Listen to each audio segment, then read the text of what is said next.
السلام عليكم، مرحبا بكم في قناه حنان. كنتمنى ان شاء الله الفيديو يلقاكم في احسن الاحوال. الوصفه ديال اليوم هي كيكه بالحامض كما كتشوفوا في الفيديو. كتجي زوينه بزاف وخفيفه وكتجي لذيذه لانها منسمه بالحامض، واهم حاجه انها اقتصاديه ما فيهاش بزاف ديال المكونات. هذا هو الشكل ديالها كما كتشوفوا. غادي ندوزوا للمقادير وطريقه التحضير. عندنا هنا واحد 4 ديال البيضات كيكونوا بطبيعه الحال بدرجه حراره المطبخ. وعندي هنا واحد الكاس معمرش ديال عصير ديال الحامض، كاس ديال سنيده، كاس معمرش ديال الزيت، وكاس ديال الحليب، وعندي قشره ديال الحامض محكوكه. عندي واحد 3 ديال الخمارات ديال الحلوى، وعندي 3 الكيسان ديال الدقيق. هنا العبار بطبيعه الحال كان بكاس ديال العنبه. غادي نبداو اول حاجه بالبيض وسنيده وهاد القشره ديال الحامض. هنا تقريبا عندي واحد قشره ديال 4 ديال الحامضات. كما شفتوا انا هنا كثرت من هذيك القشره ديال الحامض، فباش كتعطينا هذاك المذاق ديال الحامض كيجي باين في الكيكه. صافي هنا كنضيف المكونات اللي بقات. كنضيف هذاك كاس معمرش ديال الزيت وكاس ديال الحليب. ممكن نعوضوا الحليب بواحد الياغورت ديال الفاني حتى هو كيجي زوين في هذه الكيكه. صافي وغادي نخلط هاد المقادير غير بالخلاط اليدوي. من بعد غادي نضيف هذاك الكاس الا ربع ديال العصير ديال الحامض وكنخلطهم مزيان. من بعد باش غادي نضيف الدقيق.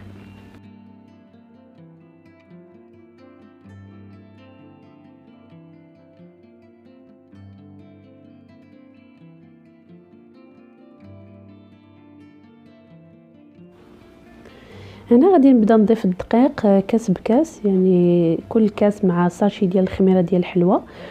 وضروري كنعاود نغربلو واخا الدقيق عندي مغربل. هنا بالنسبه للدقيق اللي استعملت دقيق خاص بالحلويات باش كتجي الكيكه خفيفه وهشيشه. كما كتشوفوا هنا غادي نغربل هذاك الكاس ديال الدقيق وكنخلط، يعني هكا كنستمر حتى كنكمل الكيسان ديال الدقيق اللي عندي.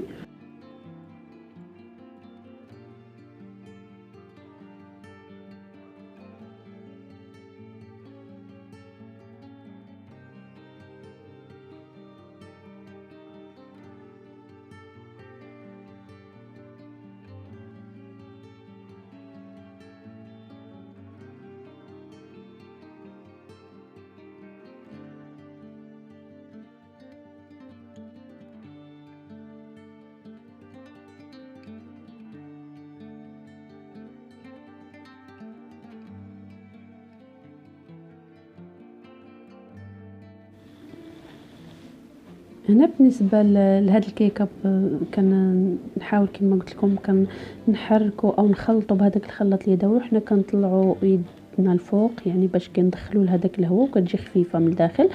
وبطبيعه الحال كنحركوا غير في اتجاه واحد، ما كنبقاوش نحركوا في جميع الاتجاهات هكا باش كنضمنوا ان الكيك يجينا خفيف وكيصدق معانا.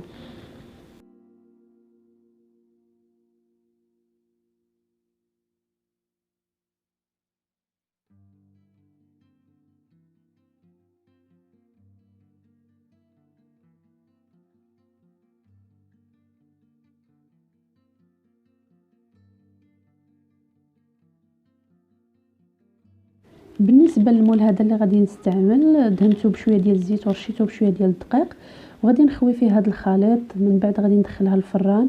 كنشعل على الفران كنطيبوها الطيب عادي ديال الكيكه، يعني كطيب الفوق من بعد كنزلوها لتحت كتحمر وكنخرجوها.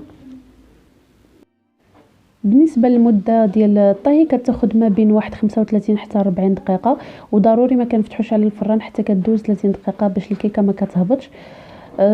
كنطيبوها على واحد العافيه مهيله. من بعد كنخرجها من الفران كنقلبها في واحد الطبسي كما كتشوفوا. هذا هو الشكل ديالها من بعد ما طابت. وغادي ندوز نحضر الكريمه اللي غادي تجي في الوسط ديال هذه الكيكه. عندي هنا واحد الكاس ديال الحليب، عندي قشره ديال الحامضه محكوكه، وعندي 2 معالق سنيده، وواحد معلقه ونص ديال كريم باتيسير ممكن نعوضوها بمايزينا. غادي نديرو كلشي في كاسرونه وغادي نديرو على واحد العافيه مهيله، وغادي نحركو مزيان ما كنتوقفوش على التحراك حتى كتقل هذيك الكريمه.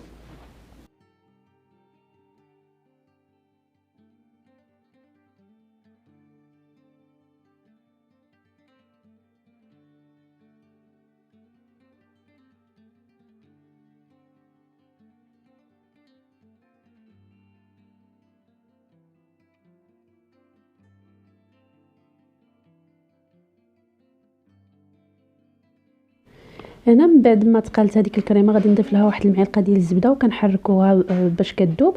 وضروري نخويوها على الكيكه وهي باقا الكريمه باقا سخونه، لان الا خليناها غير شويه كتشد في راسها كيصعب علينا اننا نخويوها نخويوها على الكيك.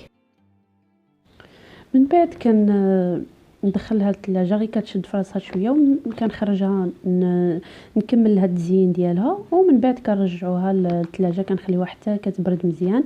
كما كتشوفوا هنا من بعد ما شدت في راسها غادي نزينها شويه بديال البافون. التزيين كيبقى على حسب الاختيار ديالكم. انا درت لهم تزيين عادي. غادي ندير لها هاد البافون في الجوانب، وغادي ندير لها واحد قطعه ديال الحامض في الوسط. من بعد كندخلها للثلاجه واحد ساعه او ساعتين حتى كتبرد مزيان، عاد كنقدموها.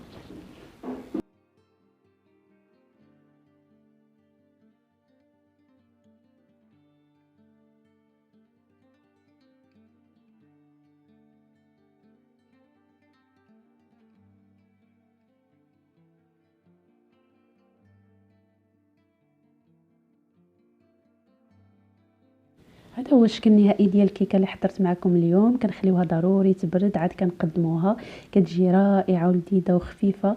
كنتمنى تجربوها. انا غادي نضرب لكم موعد الى الفيديو القادم. كنقول لكم السلام عليكم.